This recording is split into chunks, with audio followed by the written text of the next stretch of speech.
نن چې محترمو زمونږ کوم وظیفه ده ډېره زیاته عظیم شان وظیفه ده او ډېره زیاته زر اثر کوونکې وظیفه ده. محترم مسلمانانو خویندورونو کو تاسو ته چېرته مالي مشکلات دي دغه رنګې د پیسو ټینشن دی بالکل ټینشن مه کوئ دا وظیفه شروع کړئ او روزانه یې کوئ انشاءالله العزیز په 100 ورځو سره الله پاک به ستاسو حالت دا بدل کی. دغه رنګ ستاسو حاجت دې پوره کیږي نه ناممکن حاجت دی وظیفه شروع کړئ انشاءالله العزیز الله پاک به لازما قبلوي. دغه رنګ یو ناممکن مشکل دی او دا پوره کیږي نه تاسو د دنیا وګرځېدئ خو سره مزه ونه کړله انشاءالله نن درته یو ناشنا وظیفه ہے محترمو چې الله پاک به ستاسو هر قسمه کار دا به کوي.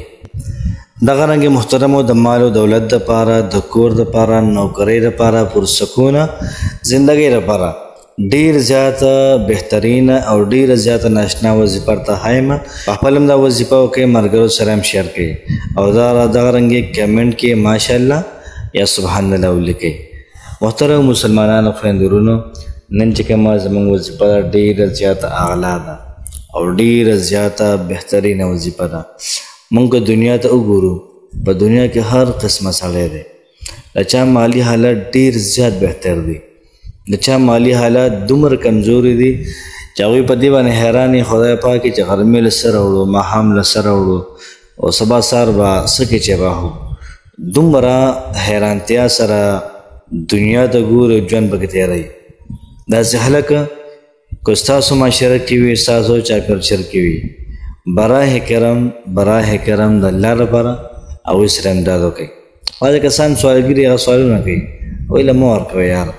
بعضې کسان داسې وي غریبانان دي خو سوال نه کوي سوال باندې ځان ورته بد ښکاري هغوی له ورکوئ. ستاسو رشتهدارانو کې به څوک وي دغه رنګې په کلي کې به څوک وي په علاقه کې به څوک وي هغوی سره څه ناسم مالي مرسته کوئ او دا وظیفه چې محترمه کومه ده دا ورته ورسوئ مالي مرسته مو سره وکړئ.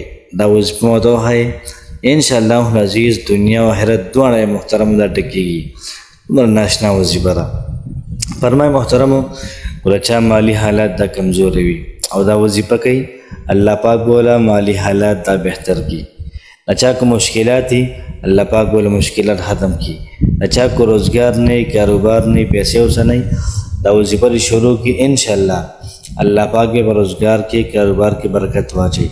کو نه الله پاک بوله خپل روزګار محترمو د حلال ورکي. ډېره زیاته ناشنا او ډېره زیاته عظیم شانه وظیفه ده. یاد ساتئ محترمو د وظیفې متعلق الله پاک په قرآن کې هم فرمایي که تاسو دا وظیفه کوئ تاسو را ذکر کوئ الله پاک به زه په تاسو باران وکړم زه به تاسو له مال او دولت او بچي هر څه به درکړم تاسو له زه به ستاسو هر یو حاجت ته پوره کړم بس تاسو صرف استغفار وایئ. روزانه استغفار ویل دي او روزانه د ماښام د مانځه نه بعد سورة الواقعه ابن مسعود سے محترمو د هغه صرف جنکۍ وي او چا ورته وي تا دې بچو له څه پرېښي یار ده ورته وي ما خپلو بچو ته سورة الواقعه را پرېښې ده. نو که څوک د ماسخوتن د مانځه نه بعد سورة الواقعه یوه پېره وایي او دغه رنګې استغفار د سهار نه له ماښام پورې 2000 پېرې روزانه استغفار وای انشاءالله العزیز انشاءالله الله پاک بوله مالی حالت دا بهتر کی. الله پاک بوله کاروبار او روزګار ورکي. الله پاک بوله په زړه کې سکون پیدا کی د خوشحالۍ ژوند به الله پاک ورکي. په دنیا کې به داسې ژوند تېری محترمه دی به خوشحالۍ. بس مخکې وروسته یویشت پېرې د دې نه درود شریف ووایئ او د استغفار د وظیفه هم نن شروع کړئ او سره د سورة واقعه وظیفه دا هم نن شروع کړئ انشاءالله العزیز محترمو الله پاک ډېر زیات خیر کثیر تاسو له درکړي. الله پاک هم خوشحاله آباد ساته. السلام علیکم ورحمة الله وبرکاته.